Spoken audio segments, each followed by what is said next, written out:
Welcome to School Bell Beauty. Today I am going to do a review and a demonstration of Ashunta Sharif's Perfect Face Dual End Foundation, and it's a stick foundation, obviously, and it's dual end, meaning it has a light end on it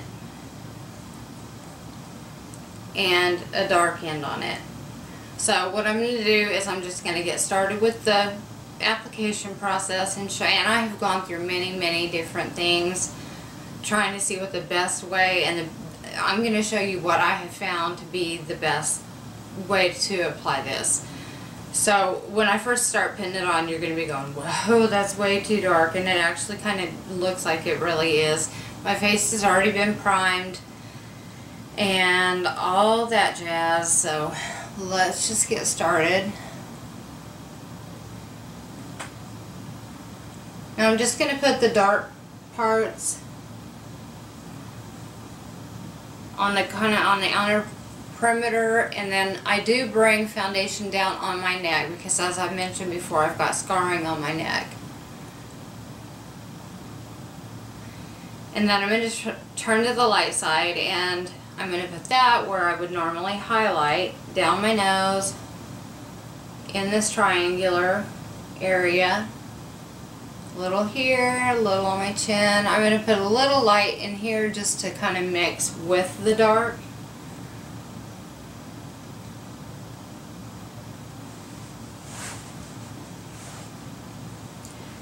And close it up. And that right there that I put on is going to be more than plenty to cover your entire face. And you can, this is a buildable foundation, so if you find that the first coat is not enough, you can go and apply more. I'm going to use Tarte's Airbrush Finish foundation brush, and I'm going to spritz it with MAC Fix Plus first. And I have found that this makes it just glide really easily. It can be blended very easily without this, but I find that this makes it just a little bit easier and a little bit faster. So with me, you know, anything faster is way better. So I'm just going to give it a couple of spritz and then start blending.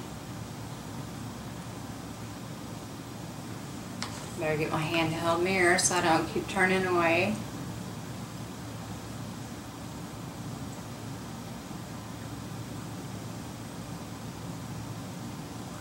And when I get to the highlighted portions, I'm not going to use this brush. I'm going to stop. But I'm going to go all the way up to those.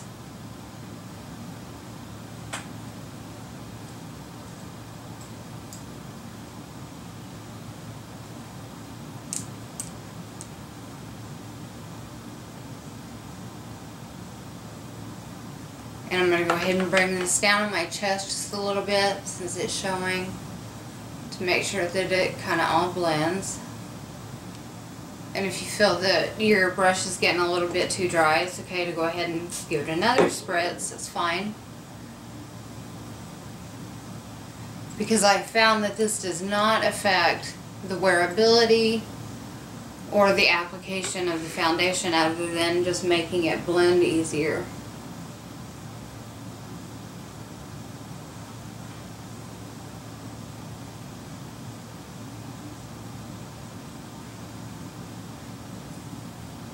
Nice crazy bangs going on there after that. Okay, and then I'm going to use the brush that was included with this, and I'm going to go ahead and work on the highlighted portions. And I'm not going to spritz this part because I really don't need to. There's not much area that I'm covering with it, and it melds so easily into the other color because it's the same formulation. And I go all the way from my crow's feet down, and kind of, I'm, you know, gently patting it and dragging it a little bit at the same time. my nose, I'm just going straight up and down because that's where I generally highlight, because I highlight the center and contour the sides to make my nose thin, just, or appear just a little bit thinner.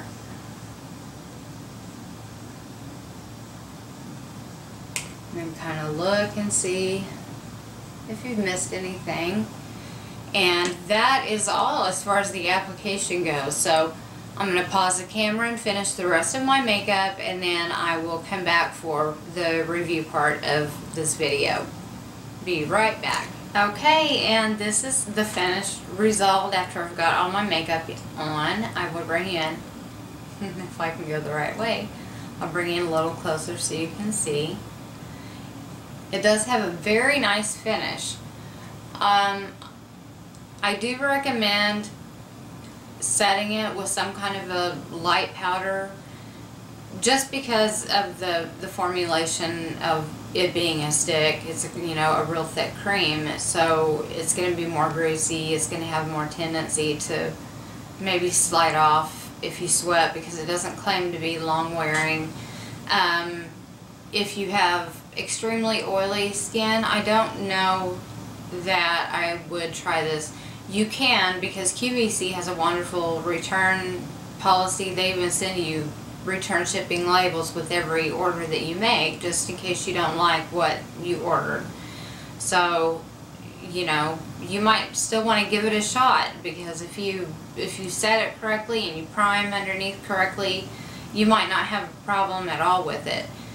People with combination skin like I have like an oily T-zone, and like my eyelids are oily, but the rest of my face is kind of dry. So this, I have used it several times now. I wanted to make sure that I used it plenty of times before I actually reviewed it, because I didn't want to give you an opinion right off the bat, just use it one day and tell you what I thought about it, because I don't want to do my reviews that way. So I would recommend this foundation. It is $45, and it doesn't look like you get a lot of product. Each end, when you roll it out, has about that much in it. And the, you know, of course I've used it also a few times, so there's a little more than that in it. But when I first got it and I rolled it out, I was like, for $45, are you freaking kidding me?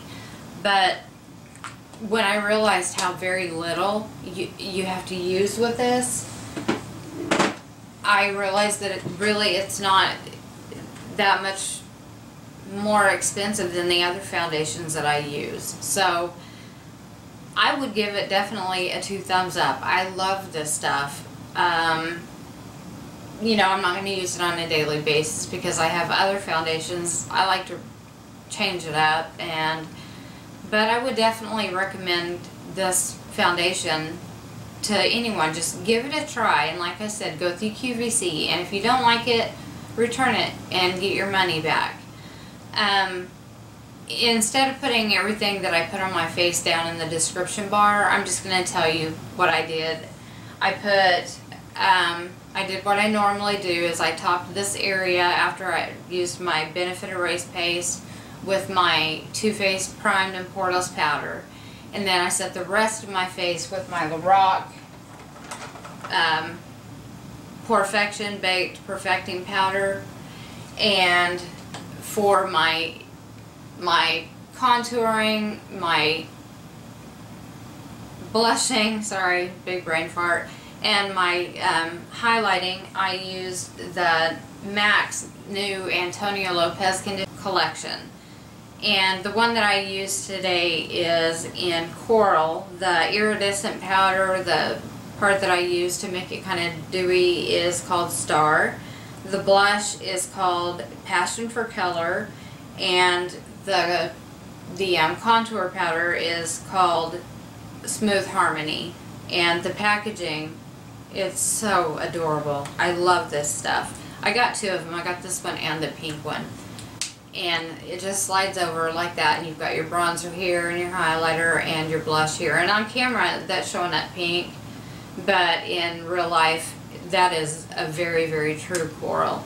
On my eyes, I used the Glow Getter palette from Lorac, and I just used a combination of this peachy color, kind of coral right here, and this kind of saddle brown taupe-ish color here, and I added a little bit of this purple, and then to go ahead and deepen it, I used from the Naked Basics palette, I used Crave, this black one right here, just to add a little bit of depth. And then on my lips, I am wearing a Jordana liner in Rockin' Rose, and the lipstick is Max. It's a Sheen Supreme lipstick in Got a Dash, and this is also a really beautiful coral color. So that is what is on my face. So if you guys have any questions, or you want to have me maybe do a tutorial on the eye look that I did or whatever, just let me know in the comments below, and or send me a message, a private message, either way, and I will get that up for you. So the next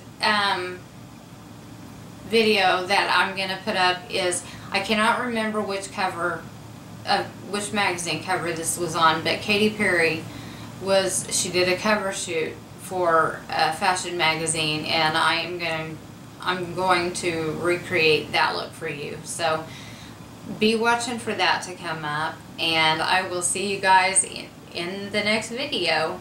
Bye.